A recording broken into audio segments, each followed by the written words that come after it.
Lectura correspondiente a la campaña Espiritualidad emocionalmente sana, por parte de la Iglesia de Cristo y Barra Centro. 2. Reconocer que Jesús aceptó las limitaciones humanas. Me pasé gran parte de mis años como líder tratando de ser alguien que no era. Asistí a conferencias y leí libros que trataban de diseminar pornografía eclesiástica, para usar el término de Eugene Peterson. Prometían una iglesia libre de los problemas de los pecadores habituales como nosotros. Se destacaban los mejores programas y la gente más brillante. Si solo hubiera actuado y sido como sus líderes, entonces nuestra iglesia habría sido igualmente grande y próspera.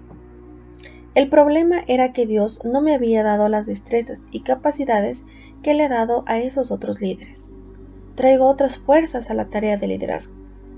Mi renuncia a aceptar la realidad me llevó por senderos que Dios nunca quiso. Durante años, traté de vivir según un libreto que no era para mi vida. Mientras el libreto necesitaba un personaje, yo era la persona equivocada que hacía una audición de prueba para obtener el papel. Dios me ha dado 2 o 3, quizás 5 talentos. No me dio 8 o 10. Mis padres me dijeron que podía hacer en la vida cualquier cosa que quisiera. Doctor, médico, profesor, escritor, atleta profesional. Traté de jugar baloncesto como Michael Jordan en la escuela intermedia. No pude. Perdimos la mayoría de los juegos. Pero no capté el mensaje. No podría hacer cualquier cosa que quisiera. Sí, tenía dones y potenciales, pero también tenía limitaciones que Dios me había dado como un don. Jesús, las limitaciones y la guerra espiritual. Hasta donde sabemos, Jesús no hizo ningún milagro los primeros 30 años de su vida. Era un hijo fiel, un empleado y un partícipe en su comunidad y su sinagoga. Aparentemente aceptó gozoso las limitaciones que le impuso su Padre en el cielo. En el momento de su bautismo, Dios, el Padre, lo confirmó. Tú eres mi Hijo amado, en ti tengo complacencia. Marcos 1:11. Tras 30 años de oscuridad, se le confirmó para comenzar un breve ministerio público de 3 años. Inmediatamente después se lo llevaron al desierto para ser tentado por el diablo. La esencia de la tentación era transgredir o traspasar las limitaciones que Dios había colocado a su alrededor. Esto sigue siendo un tema central en la guerra espiritual para la mayoría de nosotros, que buscamos llevar a cabo activamente la obra de Dios con nuestras vidas. Jesús tenía que aprender obediencia a través de lo que sufrió. Hechos 5:8. Eso incluía establecer límites y observar necesidades aún no alcanzadas. En esta tentación, el diablo comienza: si eres el Hijo de Dios, di que estas piedras se conviertan en pan. Mateo 4:3. Jesús está en un momento de debilidad. No ha comido durante 40 días. Es como si Satanás le dijera: haz algo. Si no comes, morirás y nadie experimentará la salvación. Observa tu vida. Nacido en una cueva, refugiado en África, una familia oscura, muchos otros inconvenientes. Tienes necesidades y deseos que no están siendo satisfechos por Dios.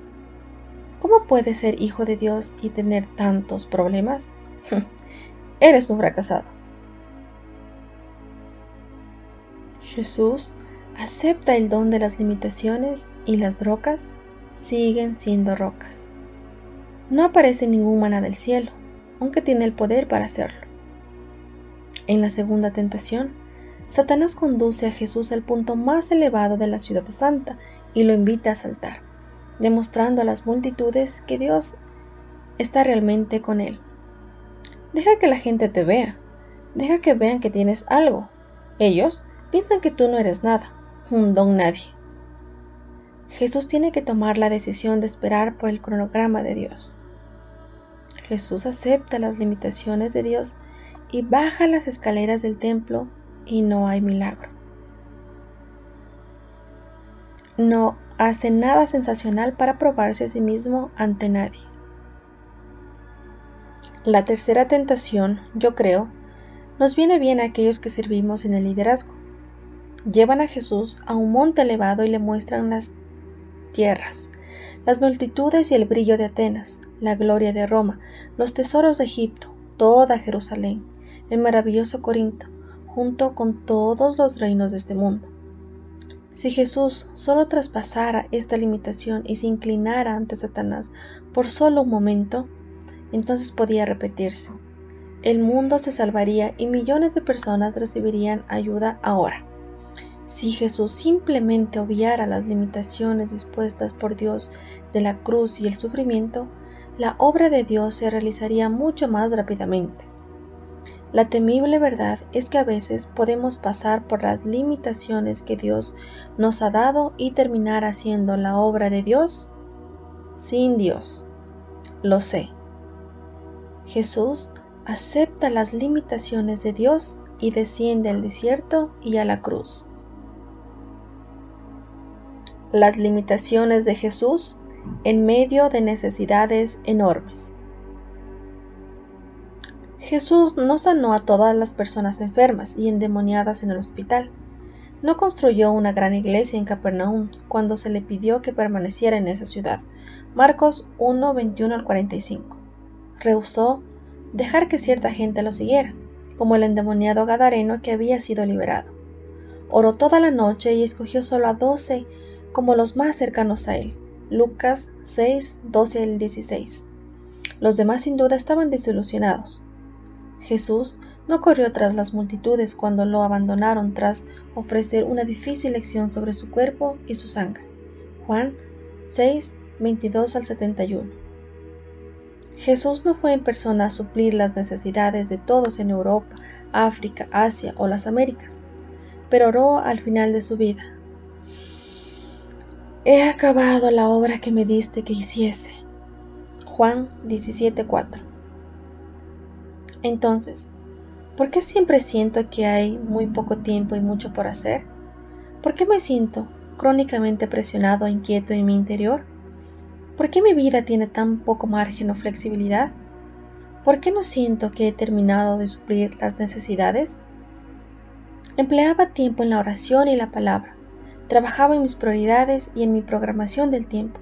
Asistía a innumerables seminarios para ayudarme a dirigir y delegar de manera más eficiente. ¿Cuál era el problema? No comprendía el poderoso principio de las fronteras y limitaciones como un don de la mano de Dios. Mi falta de comprensión de cómo se aplicaban al servicio de Cristo las fronteras y limitaciones casi nos cuesta abandonar el pastorado. Conozco a otros muchos que comenzaron a servir a los demás con entusiasmo, pero después renunciaron porque no sabían cómo caminar sobre el puente con gente tratando de darles una cuerda o gritando debajo. Así que decidieron comprarse tapones para los oídos a fin de no escuchar del todo mientras vivían sus propias vidas. O decidían que la iglesia estaba llena de hipocresía y casos patológicos y resolvían nunca servir a los necesitados ni confiar en ellos de nuevo. Las limitaciones como nuestras amigas. Aunque nuestra cultura se resiste a la idea de las limitaciones, es importante que las aceptemos. Son como un patio cercado que protege a los niños pequeños.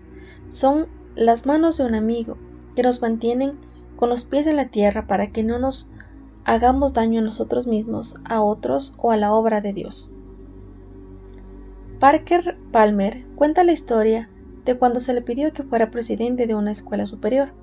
Al principio estaba muy motivado y reunió un grupo de amigos cercanos para que lo ayudaran a discernir la voluntad de Dios.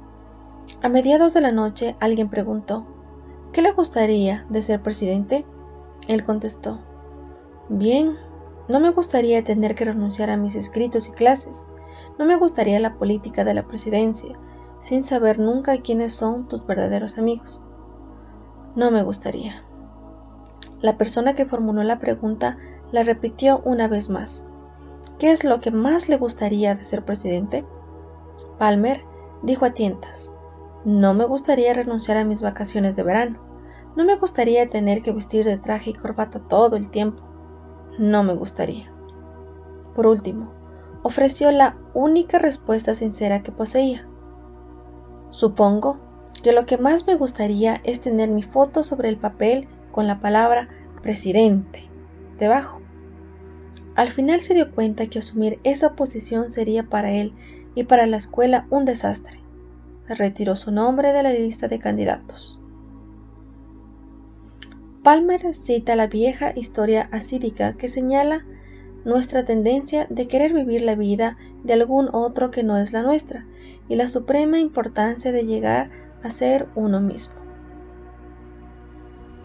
El rabí Suzia, cuando era un viejo, dijo: en el más allá no me preguntarán ¿por qué no fue usted Moisés?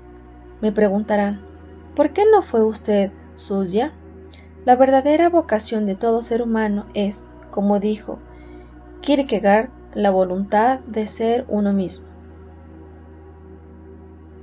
Es un mito que puedo hacer cualquier cosa que desee. Hay algunos papeles que puedo desempeñar bien y destacarme. En otros me marchito y muero. Por ejemplo, no sería un buen presidente de corporación. Se necesita una enérgica compostura en la vorágine y rigores de esa posición. No sería un buen abogado o contador. Ambos tipos de trabajo requieren una mente aguda y atenta a los detalles. Soy más como un artista que disfruta crear y visualizar nuevas posibilidades. Estimados hermanos, les invitamos a continuar con la siguiente lectura titulada 3. Aprende a discernir mis limitaciones. Tomado del libro Una iglesia emocionalmente sana de Peter Scazzero, Editorial Vida.